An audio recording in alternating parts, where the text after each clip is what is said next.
Alors, bonjour tout le monde. Nous sommes présentement au sommet à Donnacona et je voudrais profiter de l'occasion pour remercier la directrice générale et toute son équipe, Madame Josée Pérus, pour ce bel accueil et cet environnement très propice à faire une rencontre Je jase avec Joël.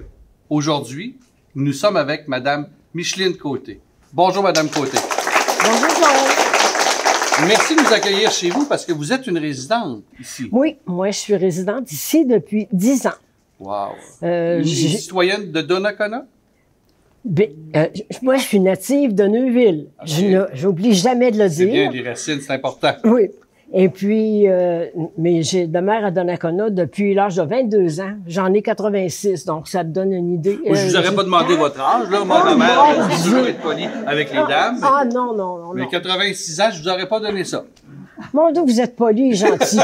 En fait, Madame Côté, nous, on se connaît parce que j'ai eu la chance de vous connaître à titre de présidente de l'âge d'or de Donnacona. En effet. Ce qui veut dire que vous, le bénévolat, ça vous fait pas peur.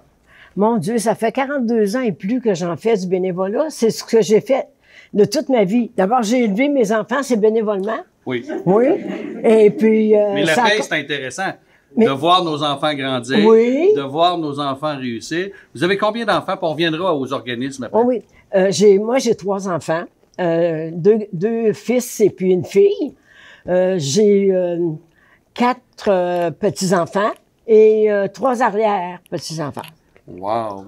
Ça commence à faire une belle famille. réussite. On parlait c'est du bénévolat, d'élever des enfants, mais la recette, on la connaît pas lorsqu'on devient mère, lorsqu'on est en train de fonder une famille.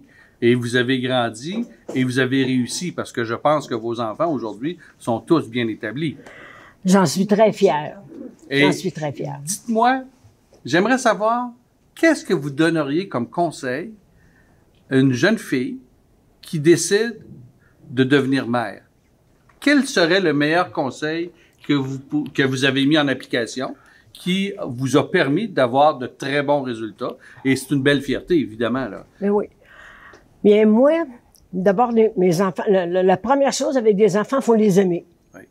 Faut les aimer, puis malgré leur caractère, leurs défauts, leurs qualités, on est comme ça, nous autres, on en est plein de défauts aussi, hein. Ouais, vous, pas tant que ça, par exemple.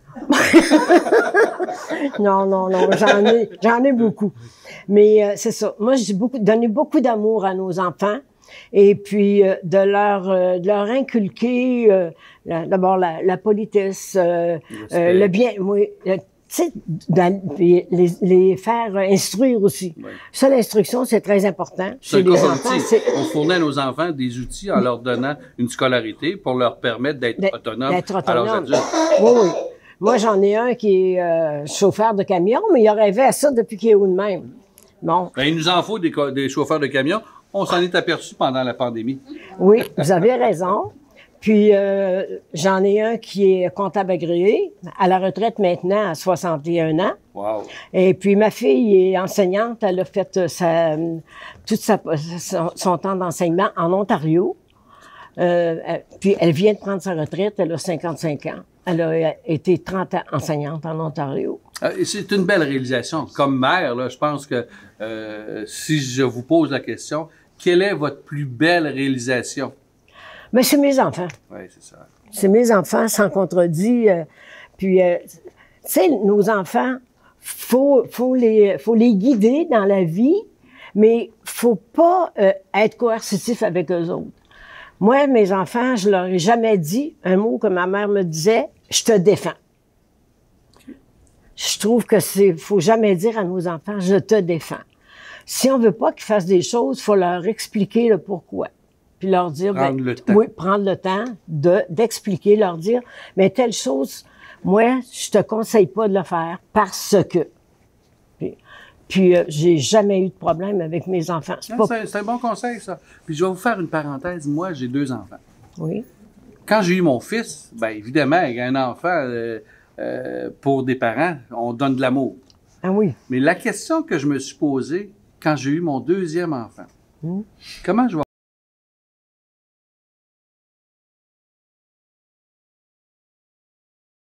Là, elle était pertinente, tant ou son temps que tu l'as pas vécu. Mais aujourd'hui, je suis obligé de vous dire, je les aime toutes les deux de façon égales, mais sont différents, eux autres. Mais je pense que le meilleur conseil, comme vous nous avez dit, c'est de donner de l'amour à nos enfants et ils grandissent dans cet environnement-là, puis ils peuvent se développer, puis apprendre acquérir des compétences. Oui. Il ne faut pas s'attendre à ce que nos enfants fassent jamais d'erreurs. C'est impossible. On en a fait, nous autres. Absolument. Puis eux autres vont en faire des petites. Mais faut pas toujours leur mettre ça sur le nez, là. On grandit avec l'erreur. On apprend avec l'erreur. Je pense que quelqu'un qui est toujours dans un environnement positif, sans contrainte, sans erreur, comment il va-t-il réagir lorsqu'un jour il sera confronté à ça? Bien, moi, c'est ça que je me dis avec les enfants rois aujourd'hui. Ils sont habitués de tout avoir au-dessus dans le bec, comme on disait.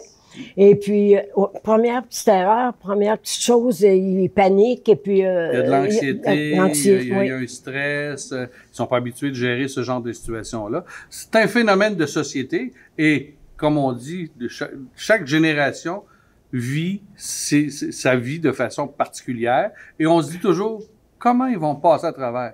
Mais nos parents, lorsque nous, on était enfants, se disaient probablement la même chose de nous. Il y a une évolution. Je pense qu'il faut faire confiance à nos jeunes. Puis, je partage votre opinion, mais on est dans la même société et on s'inquiète pour l'avenir. Mais l'être humain étant ce qu'il est, on l'a vu, puis je reviens encore avec la pandémie, la facilité d'adaptation et la résilience de l'être humain, ça a été impressionnant.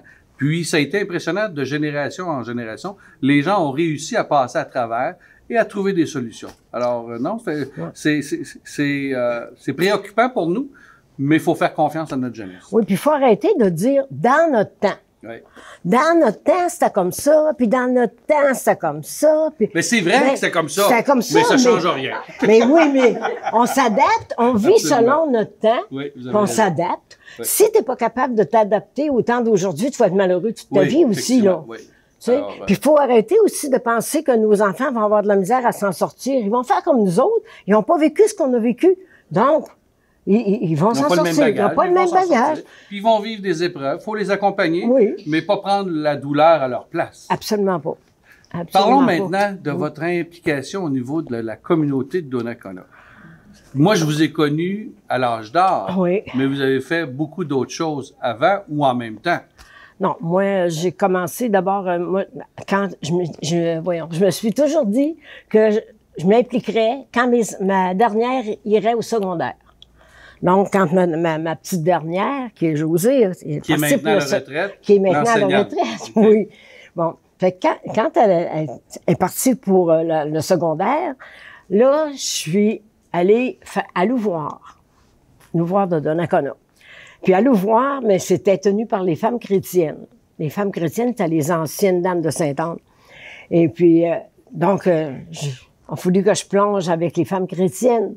Donc, j'ai été plusieurs années avec les femmes chrétiennes et je vous dirais que c'est là que je me suis épanouie.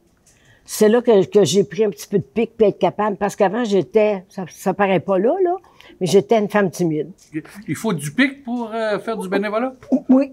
Faut se faire respecter. C'est ça que ça veut dire pour vous, avoir du pic. Avoir du pic, être capable aussi de s'affirmer, puis d'être généreuse aussi, de se faire respecter, mais faut être généreux aussi, parce que le bénévolat, là, c'est pas facile.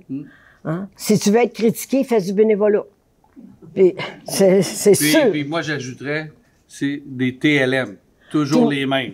Oui, monsieur. Toujours les mêmes qui s'impliquent.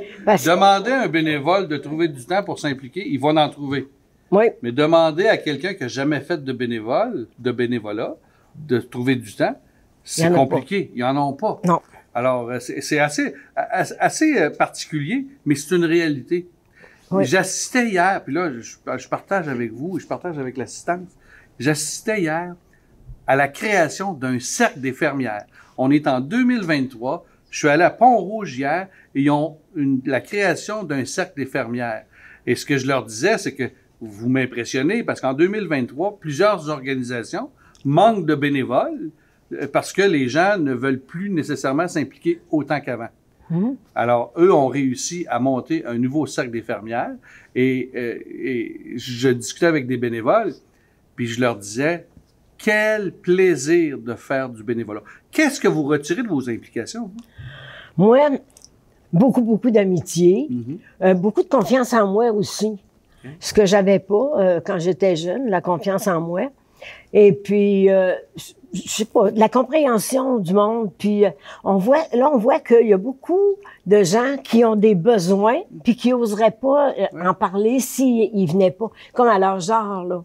Tu sais, on a beaucoup de gens que c'est leur seule sortie, ça, l'âge d'or.